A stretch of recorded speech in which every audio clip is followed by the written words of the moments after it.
உதயநிதியால் விஜய் முதலமைச்சர் என்பதையே ஜீரணித்துக் கொள்ள முடியவில்லை.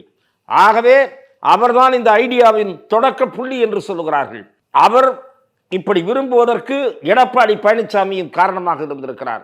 எடப்பாடி பழனிசாமிக்கு என்ன பயம் என்றால், விஜய் ஏதாவது ஒரு மெஜாரிட்டி வாங்கி ஆட்சியை ஒரு 6 மாதம் ஓட்டிவிட்டால் அதிமுகவில் இருந்து பல பேர் தாவேகா பக்கம் ஜம்ப் பண்ணி விடுவார்கள். தன்னுடைய நிலைமை ஆட்டம் கண்டுவிடும், தன்னுடைய நாற்காலி ஆட்டம் கண்டுவிடும் என்று எடப்பாடி பழனிசாமி பயப்படுகிறார். எடப்பாடி பழனிசாமி 13 தொகுதிகளிலே டெபாசிட்டை பறிகொடுத்து கிட்டத்தட்ட 30 தொகுதிகளிலே 3வது இடத்திற்கு போய் அவமானகரமான தோல்வியை இந்த தேர்தலில் சந்தித்துவிட்டு முதலமைச்சராக வேண்டும் என்று துடிப்பது வெட்கக்கேடான விஷயம். அதற்கு திமுக ஆதரவு தருவது மலிவான சந்தர்ப்பவாத அரசியல் என்று நான் பார்க்கிறேன். அப்படி நடந்தால் அது விஜய்க்கு இழைக்கப்படுகிற அநீதி அல்ல, தமிழ்நாட்டு வாக்காளர்கள் மீது நடத்தப்படுகிற மோசடி என்று நான் பார்ப்பேன். இதை கம்யூனிஸ்ட் கட்சிகளும் விடுதலை சிறுத்தையும் ஆதரித்தால் அவர்களும் இந்த களவாணித்தனத்தில் பங்கேற்கிறார்கள் என்று அர்த்தமாகிவிடும். இன்னைக்கு கம்யூனிஸ்ட் கட்சிகளும் விசிகாவும் ஆலோசனை கூட்டம் நடத்தி தாவேக்காக ஆதரவு கொடுப்பாங்களா இல்லையான்றது போயிட்டு இருக்கு சார். ஆதரவு கொடுப்பாங்கன்னு நினைக்கிறீங்களா சார்? என்னை பொறுத்தவரை விடுதலை சிறுத்தைகள் கட்சியைச் சேர்ந்த ஒரு முக்கிய பிரமுகருடன் பேசினேன். என்னை பொறுத்தவரை விடுதலை சிறுத்தைகள் கட்சியும் கம்யூனிஸ்ட் கட்சியும் மந்திரி சபையில் பங்கேற்காமல் நிபந்தனைகளுடன் விஜயை ஆதரிப்பதுதான் அரசியல் அறமாக இருக்கும், அரசியல் நாகரிகமாக இருக்கும். அவர்கள் பேசி வருகிற நேர்மையான அரசியலுக்கு எடுத்துக்காட்டான செயலாக இருக்கும். மாறாக நாங்கள் இந்த பக்கமும் இல்லை அந்த பக்கமும் இல்லை என்று சொன்னாலும் சந்தர்ப்பவாதம்.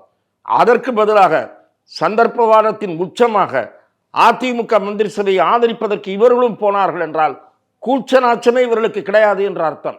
என்னை பொறுத்தவரை அவர்கள் மரியாதை, கௌரவம் இவற்றையெல்லாம் காப்பாற்றிக் கொள்வதற்கு மக்கள் அளித்த தீர்ப்பை மதித்து விஜய் கட்சிக்கு பிரச்சனைகளின் அடிப்படையில் ஆதரவு அளிக்கிறோம்.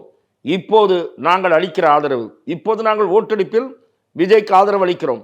ஆனால் அது நிரந்தரமான ஆதரவு அல்ல, அவர் செயல்படுகிற தன்மையை பொறுத்துதான் எங்கள் ஆதரவு நீடிக்கும் என்று விடுதலை சிறுத்தைகளும் 2 கம்யூனிஸ்ட் கட்சிகளும் சொல்லி விஜய் அரசாங்கம் அமைப்பதற்கு ஆதரவளித்தால் நிச்சயமாக அது அவர்கள் மேற்கொள்கிற நியாயமான நடவடிக்கையாக இருக்கும். அதற்கு மாறாக நடந்து கொண்டால் மக்களை ஏமாற்றுகிற முயற்சியில் அவர்களும் ஈடுபடுகிறார்கள் என்று அர்த்தம். ஆளுநர் அவர்கள் என்ன சொல்றாருன்னு பாத்தீங்கன்னா, எந்த கட்சி மெஜாரிட்டி காட்டுறாங்களோ அவங்களுக்கு தான் நான் ஆட்சி அமைக்க விடுவேன்ற மாதிரி விஷயங்கள்லாம் பேசுறாங்க இல்லையா சார்? 2 திராவிட கட்சிகளும் அந்த அளவுக்கு போவாங்கன்னு நினைக்கிறீங்களா? நான் என்ன சொல்கிறேன், கவர்னர் இப்படி காலதாமதம் செய்வதே வீணாக செய்து கொண்டிருக்கிறார். கவர்னர் வேண்டுமென்றே தமிழ்நாட்டு அரசியலில் குழப்பம் ஏற்படுவதை விரும்புகிறாரோ என்று சந்தேகப்பட வேண்டியிருக்கிறது. யாரை திருப்திப்படுத்துவதற்கு இந்த செய்கை, இந்த தாமதம் இவையெல்லாம் நடைபெறுகிறது என்றே புரியவில்லை.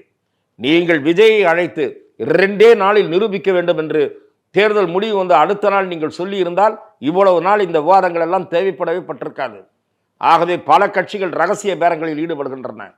திமுக ஒருவேளை அதிமுகவை ஆதரிக்குமானால் பகல் கொள்ளை நடக்கும், ஊழல் ஆட்சி தான் நடைபெறும். அதில் எந்த மாற்று கருத்தும் இல்லை.